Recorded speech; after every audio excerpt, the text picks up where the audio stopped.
Bienvenue à la ferme pédagogique à Ath. Ici, le beurre est dans le pré. On est dans une exploitation où on a exclusivement du bétail laitier. Et les hirondelles au balcon. On a une centaine de nids d'hirondelles des fenêtres et c'est assez unique, c'est le lieu où on en trouve le plus en ferme en région wallonne. Si les hirondelles ont élu domicile au Carat, ce n'est pas uniquement pour la vue.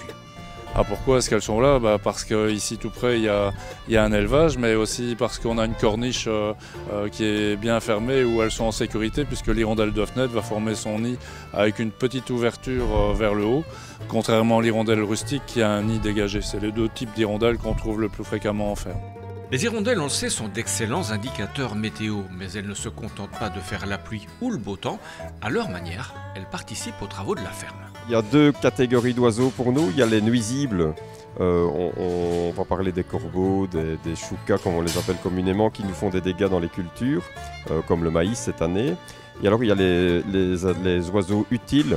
Alors les hirondelles, elles se nourrissent d'insectes, et dans les insectes, on trouve notamment des pucerons, des mouches, qui nous gênent parfois sur l'exploitation, et donc elles sont des prédateurs naturels des insectes qui sont qualifiés de plus ou moins nuisibles, suivant que ce sont des mouches ou des pucerons. Depuis plusieurs années, le Carat pratique une politique d'asile en faveur des oiseaux. Il y a des années qu'on a implanté des haies à la ferme. On les entretient en laissant notamment des perchoirs naturels, donc des arbres dans la haie qui seront beaucoup plus hauts pour permettre aux prédateurs naturels de percher et de repérer leurs cibles. Parce qu'on sait que les produits phyto, un jour, ils vont disparaître. Et donc, il faudra trouver des moyens naturels de lutte contre les nuisibles. Et les oiseaux en sont une réponse.